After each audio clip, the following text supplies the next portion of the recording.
əziz şagirdlər, liseylərə hazırlaşan şagirdlərə dəstək məqsədi ilə 5-ci sinif lisey və olimpiyadalara hazırlıq testindən fərqli testlərin sualların izahını verəcəyəm sizə. Gəlin, natural ədədlər mövzusu test 1-in izahından başlayaq. Test 1, birinci sualın izahından başlayıram. Birinci sual bizə birinci sualda deyilir ki, 154.781 ədədində neçə yüzlük var?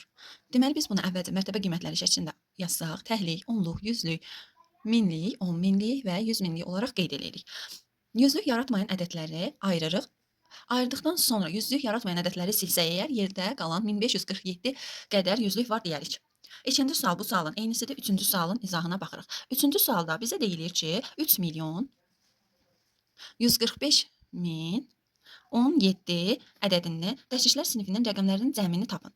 Deməli, biz bunu əvvəlcə siniflərinə ayırsaq, hər bir sinifə ayırmaq üçün bu formada rahatlıqla tapa bilərik. Deməli, təşkillər sinifi, minliklər sinifi, milyonluqlar sinifi olaraq qeyd edirik. Hər bir sinifdə də uşaqlar 3 dənə ədəd yerləşə bilər. Deməli, birinci 3 rəqəmini yazdıq, sonra 145 olduğu kimi yazılacaq və 17 ədədini qeyd etmək üçün biz bunun əvvəlinə 0 əlavə edirik və bu formada ədədimizi yerləşdiririk. Sonra biz baxdıq ki, təşkillər sinifində 0, 1, 7 ədədləri yerləşir. Buna görə də 0, 1, 7 ədədlərinin cəmini tapacağıq. Olacaq 8.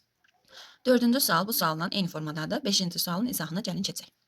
5-ci sualda bizə deyilir ki, ədədin yüzlüklər mərtəbəsindəki rəqəmini 5 vahid artırıb, təşkillər mərtəbəsindəki rəqəmi 5 vahid azaltsaq, bu ədəd necə dəyişir? Misal üçün, özümüzdən bir ədəd götürək, 149 ədədi, istədiyimiz ədədi götürə bilərik. Bunu təklik, onluq, yüzlük kimi qeyd eləsək, yüzlüyümüz 1-dir. 1-i 5 vahid artırdıq, oldu 6. Təşliyimiz isə 9-dur. 9-u 5 vahid azaltsaq, olacaq 4. Onluq da olduğu kimi yazılır. Yəni, yeni aldığımız ədəd 644 ədəddir. Biz yeni aldığımız ədəddən əvvəlki ədədi çıxaraq, onun nə qədər dəyişdiyini tapa bilərik.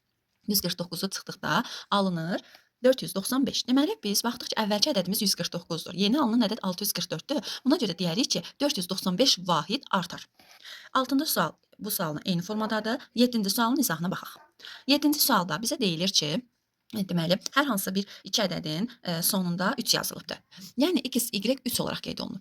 Sonra bu 3-ü silsək əgər, yerdə qalan ədədlə, yəni x, y-lə bu ədədin cəmi bizə verir 531. 531 olaraq qeyd edirik. Biz bilirik ki, uşaqlar 3-ün üzərinə nəsə gəlsək, 1 eləməz təbii ki. Bunu 11 olaraq fikirləşirik. Deməli, 3 ilə 8-i toplayanda 11 alırıqsa, 1 yazırıq, 1 yadımızda qalır.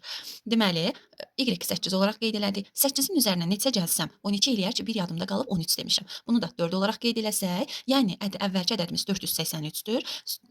Yeni yaranan ədəd isə 48-dir. Bu ədədlərin fərqini tələb eləyir bizdən. Fərqini tapsaq, alınacaq 435. 8-ci sual eyni formadadır. 9-cu sualın izahına keçək. İndi isə 9-cu sualın izahını veririk. Demək, 9-cu sualda bizə deyilir ki, hər hansı ədədin sonunda 12 yazılıbdır. Yəni, bu ədədlərin əgər 12-ni silsək, yeni yaranan ədədlə cəmi 6577 alınarsa, yenə biz əvvəlki sualın eyni qaydada bir A, B olaraq işarə eləsək, AB 12 yazıram. Üzərinə gələk AB. Yenə qeyd eləyirəm. Alınıb 6577. Biz bilirik ki, 2-nin üzərinə neçə gəlsək 7 eləyər, təbii ki, 5 gəlsək. 1-in üzərinə 6 gəlsək, deməli, B hərfi 5 imiş, A hərfi də 6 imiş. Bizdə də əvvəlki, yəni bu ədədə soruşur ki, hansı ədəd alınıbdır? Əvvəlki ədədimiz 65 imiş. Sonra 11-ci sualın izahına baxsaq, 11-ci sualda deyilir ki, ədədin sağına 17 yazsaq, ədəd necə dəyişir? Yəni, hər hansı bir ədəd götürürük. Məsəl üçün, bir ədədini qeyd eləsəm, bunun sağına 17 yazsam, mən bunu mərtəbə qiymətlərinin cəmi şəklində yazdıqda, yəni təhlik, onluq, yüzlük kimi qeyd eləsək, yazaram 1 vurulsun 100. Üzərinə gələk, 1 vuraq 10, üzərinə gələk 7 şəklində qeyd eləyirəm. Deməli, burada biz təşkilləri həm də 17 olaraq deyə bilərik. Yəni 100 plus 17 olaraq da qeyd eləyə bilərəm. Ədədimiz əvvəl 1 idi, sonra oldu 117. Deməli, ədəd 100 dəfə və 17 vahid artıbdır deyərik. 13-cü sualın izahına keçək.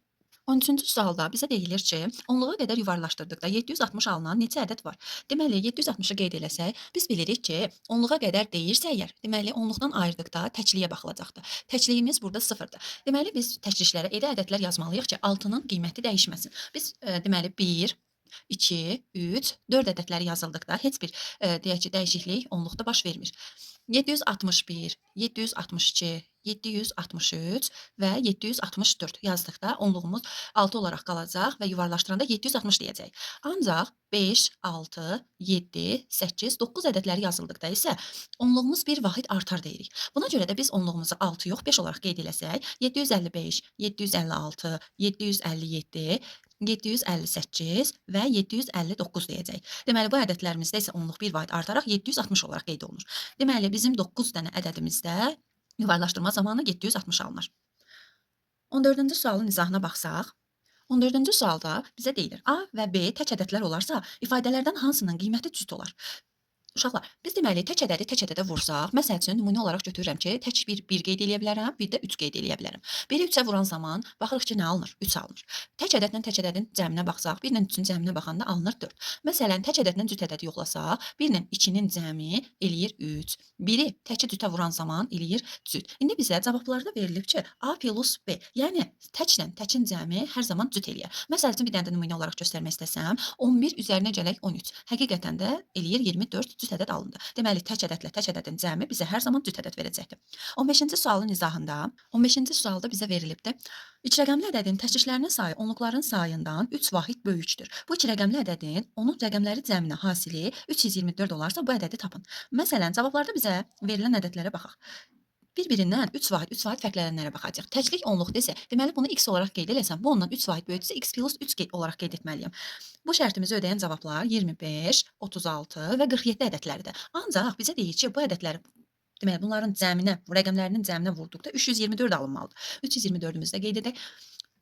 25 vurulsa 7-yə, 7 dəfə 5-in sonu 5 ilə qurtaran ədəd olacaq. Deməli, bu bizim şərtimizi ödəmədi.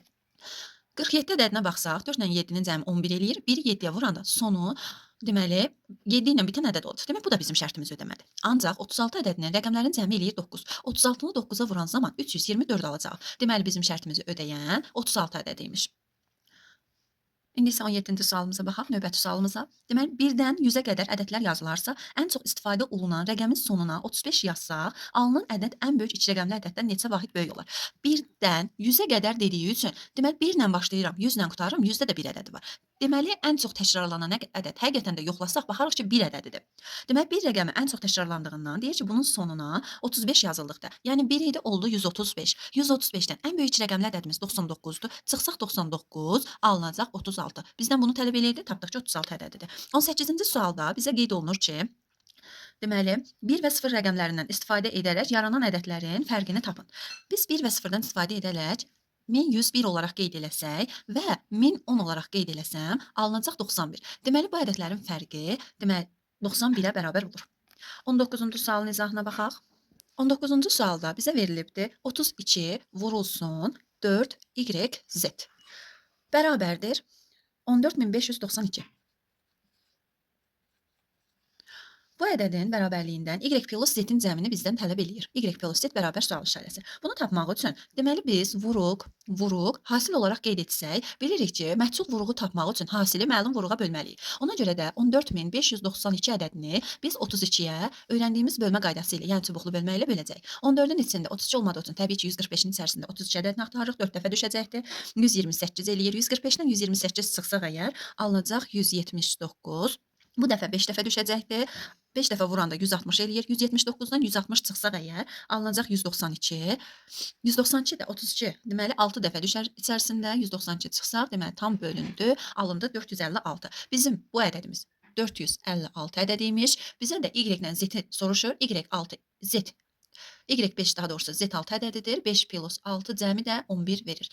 20-ci sual bu sualla eyni formadadır. Bu günlük izahımız bu qədər. Çox sağ olun.